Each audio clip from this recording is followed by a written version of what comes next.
여러분 안녕하세요, 롱장입니다. 오늘은 빌라에 대해서 말씀드리고 싶어서 영상을 켰어요. 그리고 지금은 주거용이나 상가에 대해서 어느 정도 연결해서 보는 게 좋은 게 이게 수급을 따르면은 이게 좀 다르거든요. 서울 따로 가고 인천 따로 가고 부산 따로 가고 또 아파트 따로 가고 빌라 따로 가고 이런 게 약간 있는데 지금은 약간 커플링 현상이 있거든요. 왜 그러냐면 정부에서 뭔가 규제를 강력하게 하게 되면은 그게 모든 영향을 미치거든요. 예를 들어서 2020년도 7월달 이후로 임대차 3법이 시행이 통과가 됐는데 그때 전세가가 오른 건 서울이 아니고요.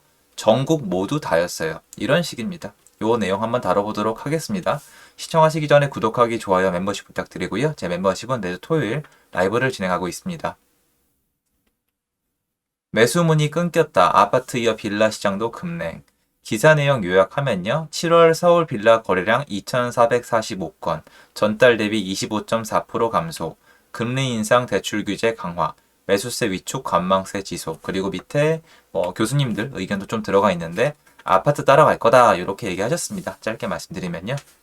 자, 놀랍지 않습니까? 7월에 서울 빌라 거래량이 2,445건인데 아파트 몇 건이었죠? 맞습니다. 700건이 안 됐었죠. 하다못해 아파트에 비해서 그래도 한 3, 4배는 높게 거래가 된 겁니다. 거의 4배 가까이 됐는데요. 이제 줄어든다는 거죠. 자, 몇 가지 정리를 좀 해드릴게요. 이게 도움이 되실 겁니다. 일단은 뭔가 재화가 오르잖아요. 빌라가 오르고 아파트가 오르게 되면은 이런 현상이 일어납니다. 이건 여러분이 들어보시고 자세히 생각을 해보시고 과거 데이터를 찾아보시면은 어느 정도 확인이 가능하신데요.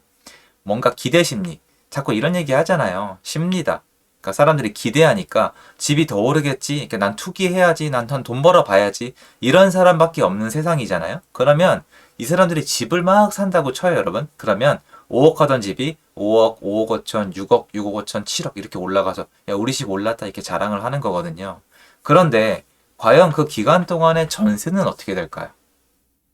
간단한 예를 들어 드릴게요. 자, 한 동네가 있는데 투자자가 와서 갑자기 집을 10채를 샀어요. 그럼 얘네는 내 집 마련한 게 아니라 거의 투자를 했겠죠. 그러면 5억짜리 집이 10명이 한꺼번에 사면은 그래도 한 7, 8억까지 갔다고 칩시다. 참 안 좋게 들리는데 그럼 얘네는 그 집을 사서 어디다 썼을까요?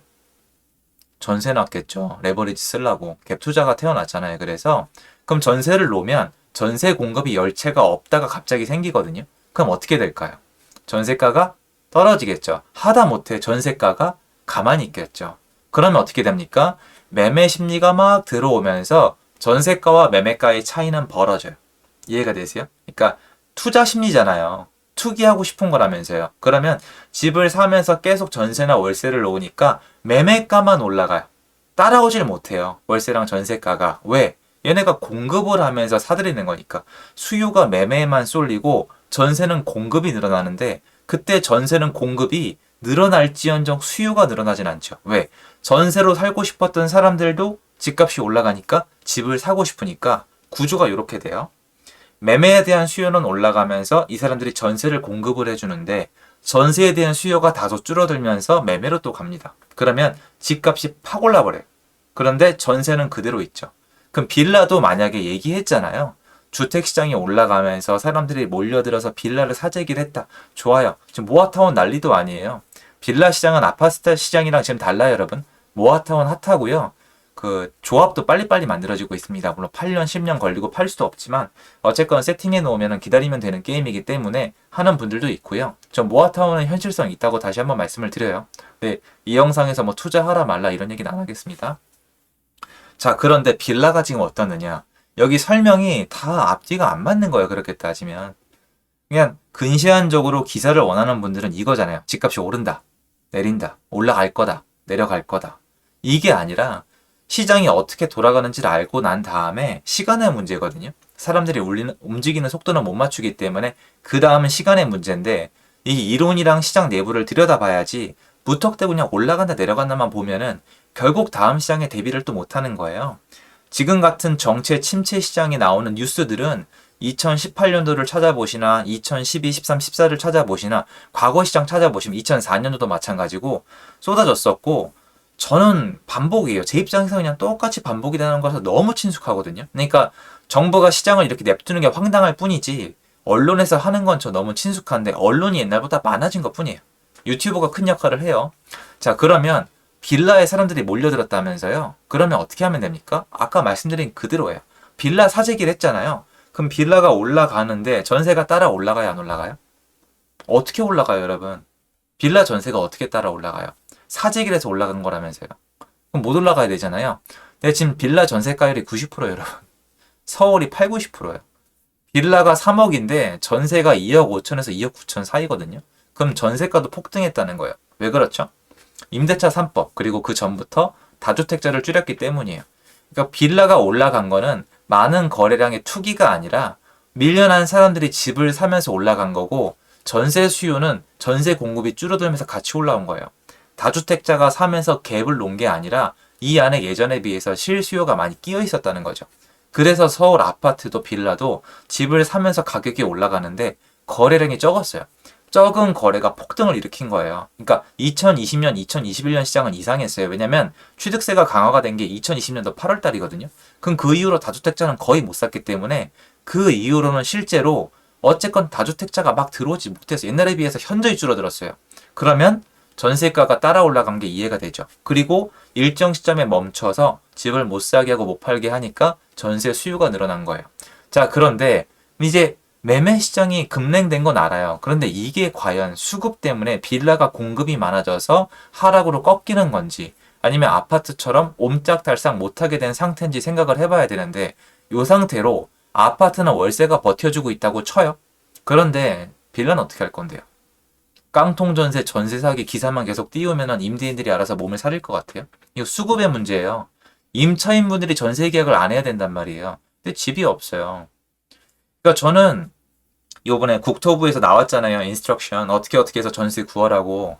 저는 이렇게 무책임해도 되나라는 생각이 들어요. 물론 그게 나쁘다는 건 아니에요. 사람들한테 알려주고 고지하고 교육시켜주는 거, 조심하라는 거, 그리고 피해가 나오면 지원해주는 거 좋아요. 당연히 좋은데 왜 무책임하다고 저는 느끼냐면요. 그 인스트럭션대로 만약에 하잖아요. 그러면 전셋집을 못 구해요, 여러분. 지금 상황이 그래요. 그러니까 많은 분들이 임대인이 못 돼서 높이 전세를 놓는다 이 생각만 하시는데 그게 아니라 임차인 분이 그걸 계약할 수밖에 없는 상황일지도 모르는 거잖아요. 그쵸? 인근에 매물이 널려 있고 전세가 싸면 누가 그걸 합니까? 그런 상황에서 공급이 부족한 상황에서 이거 들이대면서 임대인한테 이거 내놓으세요 하면은 협조가 돼요. 경쟁이 붙을 수도 있는데 안 된단 말이에요. 수급을 해소를 한 다음에 그걸 들이밀어야 될 거 아니에요. 근데 여기서 나오는 건 뭐예요? 아파트 이어 빌라 시장도 급냉이다? 이건 무슨 뜻이냐면 맞아요 일단. 근데 제가 매매 시장은 일단 있자고 말씀을 드렸잖아요. 전 좀 답답한 게 이거예요. 매매 시장이 만약에 내려갔어도 여러분 지금 그렇게 중요한 게 아니고 거래가 안 돼요. 여러분이 지금 차익 구간이어도 안 팔리고요. 마이너스 구간이어도 안 팔려요. 그러니까 시간이 지나봐야 한단 말이에요. 근데 만약에 아파트 이어서 빌라 시장, 매매 시장이 급냉이 됐다? 이걸 또 기사를 띄웠다? 자, 그럼 여쭤볼게요. 매매 시장 더 이상 거래 안 될 거예요. 그러면 이걸 사서 전세를 놓을 분도 절대 못 늘어난다는 뜻인데 앞으로 빌라 전세가 수요가 늘까요, 줄까요? 이게 중요해요. 빌라 전세 수요가 줄면 문제가 없어요, 이제. 그런데 빌라 전세 수요가 줄려면은 빌라 전세 월세가 난리가 나야 되는데 월세는 이미 꽉 찼어요, 빌라는. 빌라는 원래 월세가 활성화돼 있던 시장이고 빌라 전세가 싫으면 아파트로 가면 되는데 아파트는 월세에 몰빵돼 있단 말이에요. 그리고 아파트 전세까지는 모르겠는데 매매는 아무도 쳐다도 안 봐요, 지금. 그리고 아파트 전세는 지금 대출이 잘 안 나오기 때문에 사람들이 갈 데가 없어요. 그 인스트럭션을 받아도 할 게 없다고, 여러분. 그럼 이거 어떻게 읽어야 돼요? 앞으로 빌라 전세 공급은 어떻게 하나로 기사가 바뀌어야 되는데 그냥 무조건 매매가 떨어진다고 하고 있잖아요. 그리고 아파트 이제 이어서 빌라도 급냉이다? 그 뭐예요? 역전세 나라는 거예요? 빌라가 3억이에요? 전세 계약 2억 9천에 계약하는데 수두룩 하거든요, 지금? 그러면 빌라 가격이 떨어진다고 쳐요. 2억 5천까지 떨어졌다고 쳐요. 그럼 또 기사 나오겠죠. 막 난리가 났다고 폭락했다고. 그럼 거기 살고 있는 전세 입장 어떻게 하실 건데요? 그 집주인이 알아서 해야 되지 않냐고요? 맞는 얘기일 수도 있어요. 근데 어쨌건 어떻게 할 건데요?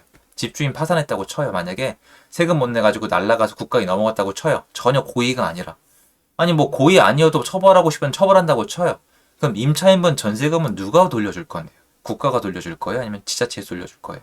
이건 다른 문제잖아요. 그래서 이거는 앞으로 나올 사회적 문제를 다뤄야 되는 건데 그냥 매매 가격만 얘기하고 있어요. 이게 바로 지금 부동산 시장이에요. 모두가 여기에 자극하고 있고 이게 조회수가 나오고 있는데 정작 중요한 거는 부동산 시장 전반적인 매매나 뭐 전세나 월세에 대한 수급은 전혀 정상으로 돌아가고 있지 않거든요. 시장 자체가 매매 시장을 죽여놓은 것 뿐이에요, 여러분. 근데 그거에 열광하고 있는 거죠. 그래서 앞으로 빌라 시장도 이 기사가 나올수록 다른 데서 문제가 터져 나올 수밖에 없게 수급이 맞지 않은 상태다라고 느끼시면 될 것 같습니다. 앞으로 같이 지켜보시죠. 도움되셨으면 좋겠고요. 제 영상은 여기까지입니다. 감사합니다.